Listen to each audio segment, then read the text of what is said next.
December నెల 21న అరుదైన రోజుగా క్యాలెండర్లో ఉంది. అంటే ఈ రోజున సుదీర్ఘమైన రాత్రి ఉండబోతుందట. పగలు కేవలం 8 గంటల పాటు మాత్రమే ఉంటుందని, రాత్రి 16 గంటల వరకు ఆ సమయం ఉంటుందని చెప్తున్నారు. అయితే అయనాంతం వల్ల ఖగోళంలో ఇలా జరుగుతుందట. అయనాంతం ఏర్పడిన రోజున భూమి ఉత్తరార్ధ గోళం సూర్యునికి ఎక్కువ దూరం వెళ్తుందట.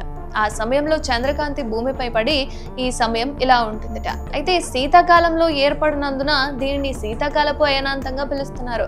దీంతో డిసెంబర్ 21న ఆసక్తి రేపుతుంది. అంతరిక్షంలో ఉన్న భారత సంతతికి చెందిన అమెరికా వ్యోమగామి సునీత విలియమ్స్ భూమిపైకి రావడానికి మరింత టైం పట్టబోతుంది.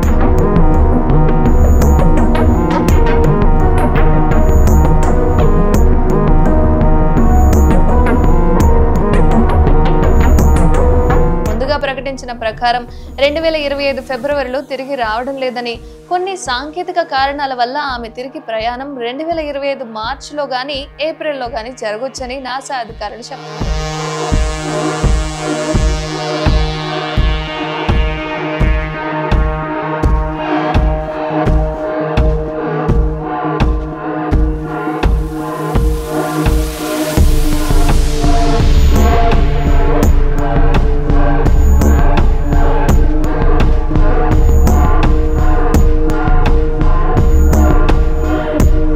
సురక్షితంగానే ఉన్నారని ఆమెను తీసుకుని వెళ్లిన బోయింగ్ స్టార్ లైనర్ తెలియజేస్తుంది. అయితే ఆమె ఆరోగ్యంగానే ఉన్నారని, ఆందోళన చెందాల్సిన అవసరం లేదని ఆ సంస్థ ఒక ప్రకటనలో తెలిపింది. ఇక space X crew dragon craft ద్వారా భూతలానికి వచ్చేందుకు కూడా ఏర్పాటు చేస్తున్నట్లు ఆమె సన్నిహిత వర్గాలు చెప్తున్నాయి.